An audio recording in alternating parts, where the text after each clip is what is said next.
have the Clinton campaign producing information, disinformation really.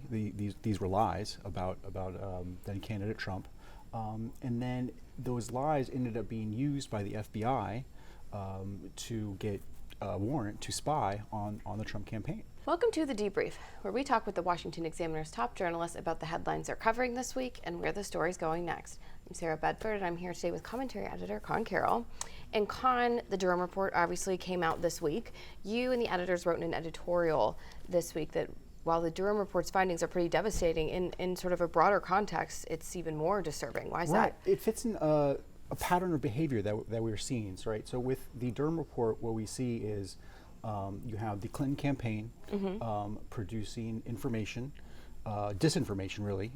These were lies about then candidate Trump, and then those lies ended up being used by the FBI to get a warrant to spy on the Trump campaign, and they were then also. It's a high probability that the report says that actually the Russian intelligence officers were the one that then supplied the lies to the Clinton campaign. So you have the FBI basically funneling Russian disinformation into the nation. It's got released by the press, etc., who willingly then reported on all these, spread all these lies about Trump. So that's what the Durham Report revealed. But then when you look at the Hunter Biden laptop, okay, again we have the Biden campaign this time, not the Clinton campaign, the Biden campaign, but again, another Democratic presidential campaign, going to intelligence officials, this time ex-CIA agents, and saying, hey, we need you to produce a document that refutes this Hunter Biden story. So again, these ex-intelligence officials produce a letter, which is false. The Hunter Biden laptop was true. So again, you have intelligence officials creating false disinformation, spreading it to the American public, and we have since learned in other emails that actual CIA employees currently with the still with the CIA helped get signatures for that letter. So again, you have a government agency helping to spread disinformation for a Democratic presidential campaign, and it's this collusion between the intelligence agency, the law enforcement, Democratic operatives, and the media that I think is very alarming.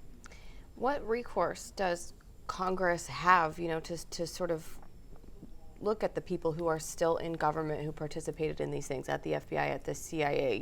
The sort of enormity of what you're describing, I think, is lost on a lot of, viewers and listeners. But what can Congress do? Well, there's not a lot Congress can do. I think viewers, number one, would just definitely do not trust the media. Definitely do not trust, especially when they align with what Democratic presidential candidates are trying to say. They're in cahoots with them.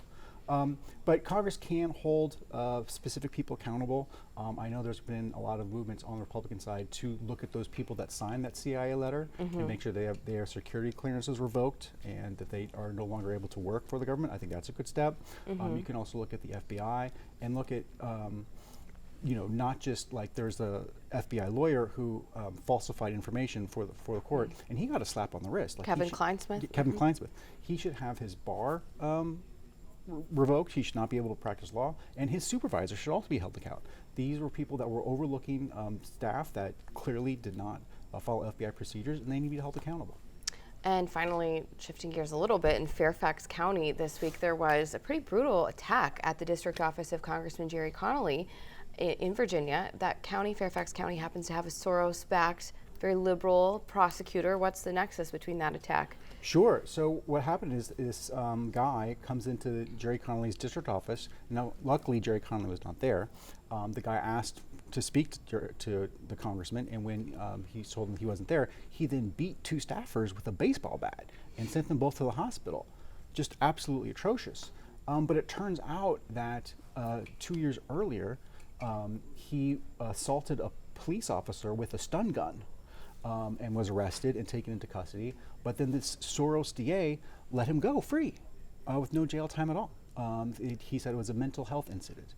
And look, I understand, people have mental health issues, and we should definitely address that. But when these people turn violent, when they become a danger to you and me, they definitely need to be locked up to keep us safe. And obviously this guy was a threat to the public safety because he went up and sent two other people to the hospital with a baseball bat.